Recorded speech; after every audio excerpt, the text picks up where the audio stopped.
Okay, in this short tutorial I'm gonna show you how to use the new awesome, really awesome new Micropolygon feature for cycles developed by, I hope it's May or Mai.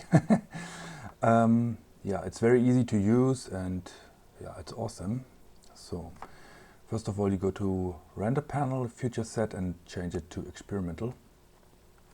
And you should know at the moment it only works with quads. Triangles will crash with displacement. With subdivision it works, but with displacement it crashes. Okay, you change it to experimental, and in the performance panel you should change the max size to like 4000. This is, there are a lot of crashes, so just change it to 4000 or 3000 or so, depends on how many memory is in your machine. And then you select the object, let's say for example this cube here or Suzanne, but Suzanne has triangles, so it won't work with displacement, but let's go with the cube here and go to object data. And then under displacement you see two settings. The first one is displacement and the second one is subdivision, and subdivision is the new one. And then you just change it to either linear or Catmull-Clark, of course Catmull-Clark.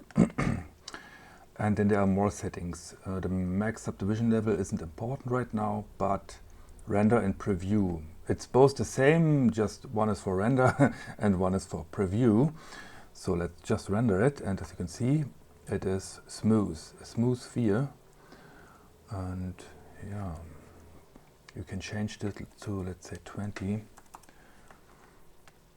And then it's still smooth, but you can see here a little bit of, it's better to add a wireframe shader to it. Let's do it quick. Input wireframe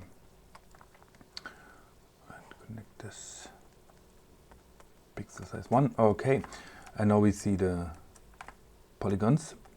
So this is with 20 really big polygons, and now we go to, let's say, 5.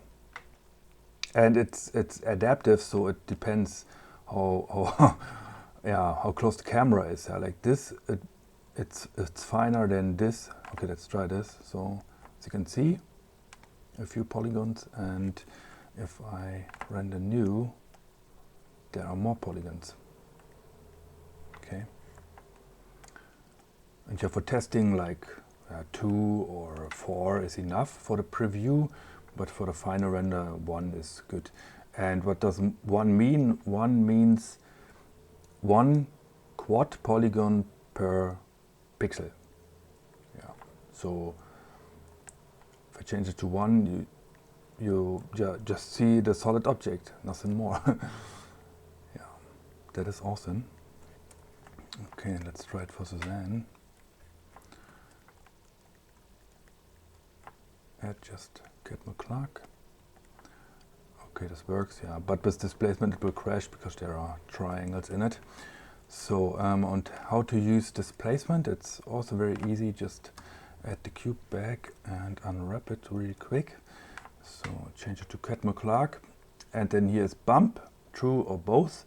Both means displacement and bump mapping, and true means just displacement, and bump means just bump mapping. And then there's a scale factor. You can change it also in the nodes with a multiply node, for example.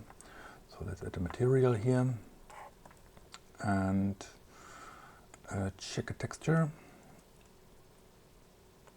and UVs, and then connect this to the displacement. And yeah, let's set this to 0 and this to 1 and this to 0.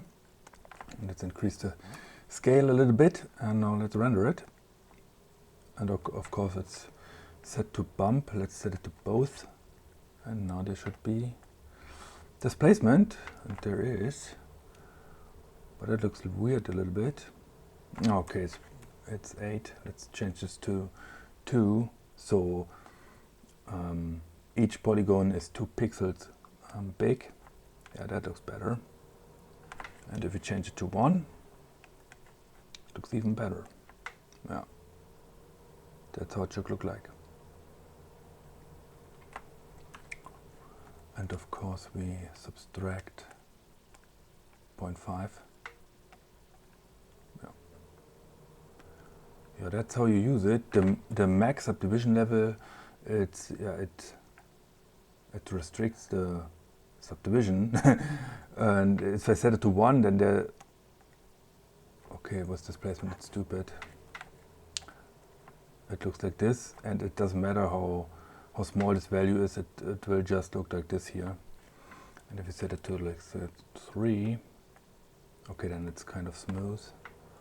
Let's add the wireframe node back. Okay, it's likely to crash, so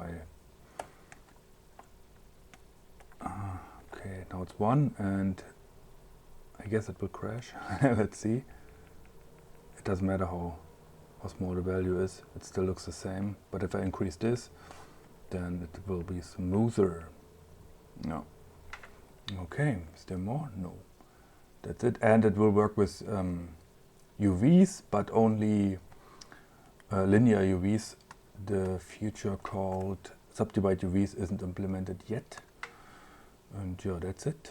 Okay, thanks for watching. See you in the next video.